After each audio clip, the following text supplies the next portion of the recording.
Silicon ಸಿಟಿಯಲ್ಲಿ ಹೆಚ್ಚಾಗ್ತಿದೆ ಬಿಸಿಲ ಪ್ರಮಾಣ. ರಾಗಿ ಗಂಜಿ ಮಜ್ಜಿಗೆಗೆ ಡಿಮ್ಯಾಂಡ್. ಎಸ್ ನೋಡಿ, ಎಲ್ಲದಕ್ಕೂ ಒಂದು ಟೈಮ್ ಬರುತ್ತೆ ಅಂತಾರಲ್ಲ, ರಾಗಿ ಗಂಜಿಗೆ ಎಲ್ಲ ಈಗ ಒಂದು ಟೈಮ್ ಬಂದಿದೆ. ಯಾಕಂದ್ರೆ ಈ ಒಂದು ಬಿಸಿಲಿಗೆ ರಾಗಿ ಗಂಜಿ ಮಜ್ಜಿಗೆಗೆ ಜನ ತಂಪಾದ ಪಾನೀಯಗಳಿಗೆ ಮೊರೆ ಹೋಗ್ತಾರೆ. ದೇಹಕ್ಕೆ ತಂಪು ನೀಡುವ ಆಹಾರ ಸೇವನೆಗೆ ಹೆಚ್ಚಿನ ಬೇಡಿಕೆ. ಬೆಂಗಳೂರಿನಲ್ಲಿ ರಾಗಿ ಗಂಜಿ ಮಜ್ಜಿಗೆಗೆ ಡಿಮ್ಯಾಂಡ್ ಹೆಚ್ಚಾಗಿದೆ. ಮಜ್ಜಿಗೆ ರಾಗಿ ಗಂಜಿ ಬೆಸ್ಟ್ ಅಂತಾರೆ ಸಾರ್ವಜನಿಕರು. ಆರೋಗ್ಯಕರ ಪಾನೀಯಗಳತ್ತ ಮುಖ ಮಾಡಿದ್ದಾರೆ ಬೆಂಗಳೂರಿನ ಜನರು.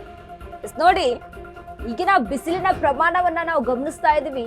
ಹೊರಗಡೆ ಹೋಗಿ ಆ ಬಿಸಿಲು ನಿಂತ್ಕೊಳ್ಳೋಕೆ ಒಂದು ನಿಮಿಷ ಸಹಿತ ನಿಂತ್ಕೊಳ್ಳೋಕಾಗಲ್ಲ, ಅಷ್ಟರ ಮಟ್ಟಿಗೆ ಬಿಸಿಲು ಹೊಡಿತಾ ಇದೆ.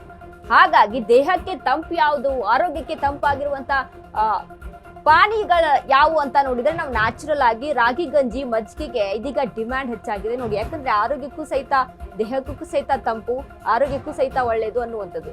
ಈಗ ಕೂಲ್ ಡ್ರಿಂಕ್ಸ್ ಆಗಿರ್ಬೋದು, ಇನ್ನಿತರ ಪಾನೀಯಗಳು ಇದಾವೆ, ಬಟ್ ಅವುಗಳನ್ನ ಹೊರತುಪಡಿಸಿ ರಾಗಿ ಗಂಜಿಗೆ ಡಿಮ್ಯಾಂಡ್ ಹೆಚ್ಚಾಗಿದೆ. ಏನಂದ್ರೆ ರಾಗಿ ಗಂಜಿ ಕುಡಿಬೇಕು. ಬೆಳಗ್ಗೆ ಟಿಫನ್ಗಿಂತ ಮುಖ್ಯ ಏನಂದ್ರೆ ರಾಗಿ ಗಂಜಿ ಮಾಡ್ಕೊಂಡು ಕುಡಿಬೇಕು. ಯಾಕಂದ್ರೆ ಅದು ಆರೋಗ್ಯಕ್ಕೆ ಒಳ್ಳೇದು, ಮತ್ತೆ ತಂಪು, ಮತ್ತೆ ಮೊಳಕೆ ಕಟ್ಬಿಟ್ಟಾದ್ರೂ ಕೂಡ ರಾಗಿ ಗಂಜಿ ಮಾಡ್ಕೋಬಹುದು. ಇಲ್ಲಾಂದ್ರೆ ಸ್ವಲ್ಪ ಒಬ್ಬೊಬ್ರು ಬೆಲ್ಲ ಹಾಕಿ ಈಗ ರಾಗಿ ಗಂಜಿ ಮಾಡ್ಕೋತಾರೆ, ಒಬ್ಬೊಬ್ರು ಮಜ್ಜಿಗೆ ಆ ತರ ಹಾಕೊಂಡು ಕುಡಿತೇವೆ. ರಾಗಿ ಗಂಜಿನೇ ಮುಖ್ಯ ಹೇಳ್ಬೇಕು ಅಂದ್ರೆ ಟಿಫನ್ಗಿಂತ. ಈ ಚಿತ್ರಾನ್ನ ಪುಳಿಯೋಗರೆ ಅದಕ್ಕಿಂತ ಇದನ್ನ ಕುಡಿದ್ರೆ ತಂಪಿರುತ್ತೆ, ಆರೋಗ್ಯನೂ ತುಂಬಾ ಒಳ್ಳೇದಿದೆ. ಇವಾಗ ಬೇಸಿಗೆ ಇರೋದ್ರಿಂದ ಪ್ರತಿಯೊಂದು ಜಾಗದಲ್ಲೂ ಮಾರ್ತಾ ಇರ್ತಾರೆ ರಾಗಿ ಗಂಜಿ ಅನ್ನೋದು.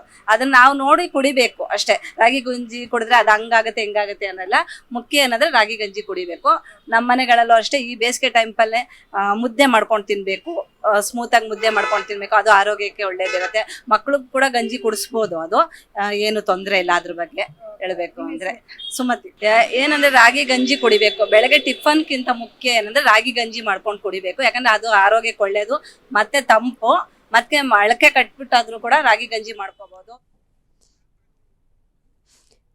ನೋಡಿ, ರಾಗಿ ಗಂಜಿ ಆಗಿರ್ಬೋದು, ಮಜ್ಜಿಗೆ ಆಗಿರ್ಬೋದು, ದೇಹಕ್ಕೆಲ್ಲ ಎಷ್ಟು ತಂಪು ಅಂತ ಎಲ್ರಿಗೂ ಗೊತ್ತಿರುವಂಥ ಈಗಿನ ಬಿಸಿಲಿನ ಪ್ರಮಾಣ ಊಟವೇ ಬೇಡ ಅನಿಸ್ಬಿಡುತ್ತೆ ರೀ. ಯಾಕಂದರೆ ಒಂಚೂರು ಜಾಸ್ತಿ ಊಟ ಮಾಡಿದ್ರು ಸಹಿತ ಯಾಕಾದರೂ ಊಟ ಮಾಡಿದ್ವಪ್ಪ ಅನ್ನುವಂಥ ರೀತಿಯಲ್ಲಿ ಬಾಡಿ ಅಷ್ಟು ರೀತಿಯಲ್ಲಿ ರಿಯಾಕ್ಟ್ ಆಗ್ತಿರುತ್ತೆ ಆ ಬಿಸಿಲಿಗೆ. ಸೊ ಹಾಗಾಗಿ ಜನ ಏನು ಮಾಡ್ತಾ ಇದ್ದಾರೆ, ಈಗ ಈ ರೀತಿಯಾಗಿ ತಂಪಾದ ಪಾನೀಯಗಳು ಮತ್ತು ಆರೋಗ್ಯಕ್ಕೆ ಒಳ್ಳೆಯದು ಹೆಲ್ದಿ ಫುಡ್ಸ್ ಅಂತ ತಿಳ್ಕೊಂಡು ಎಲ್ಲರೂ ಸಹಿತ ರಾಗಿ ಗಂಜಿ ಮತ್ತು ಮಜ್ಜಿಗೆಗಳಿಗೆ ಮೊರೆ ಹೋಗ್ತಾ ಇದ್ದಾರೆ. ಇದು ಎಲ್ರಿಗೂ ಸಹಿತ ಗೊತ್ತಿರುವಂಥ ವಿಚಾರ. ಸೊ ಹೀಗಾಗಿ ಬಿಸಿಲಿನ ಪ್ರಮಾಣ ಹೆಚ್ಚಾಯಿತು ಅಂತ ಅಂದರೆ ಆಲ್ಮೋಸ್ಟ್ ಜನ ಈ ರೀತಿಯಾಗಿ ಒಂದು ರಾಗಿ ಗಂಜಿ ಆಗಿರ್ಬೋದು, ಮಜ್ಜಿಗೆ ಆಗಿರ್ಬೋದು, ಇನ್ನಿತರ ಲೈಮ್ ಒಂದು ನಿಂಬೆಹಣ್ಣಿನ ಒಂದು ಶರ್ಬತ್ತನ್ನ ಮಾಡ್ಕೊಂಡು ಕುಡಿಯುವಂಥದ್ದಾಗಿರ್ಬೋದು. ಹೀಗೆ ಅಂದರೆ ಜನ ಅವರವರ ಅನುಕೂಲಕ್ಕೆ ತಕ್ಕ ಹಾಗೆ ಈ ರೀತಿಯಾಗಿ ಮಾಡಿಕೊಂಡು ಸೇವನೆ ಮಾಡ್ತಾ ಇರ್ತಾರೆ. ಒಳ್ಳೆಯದು ಅಷ್ಟೇ.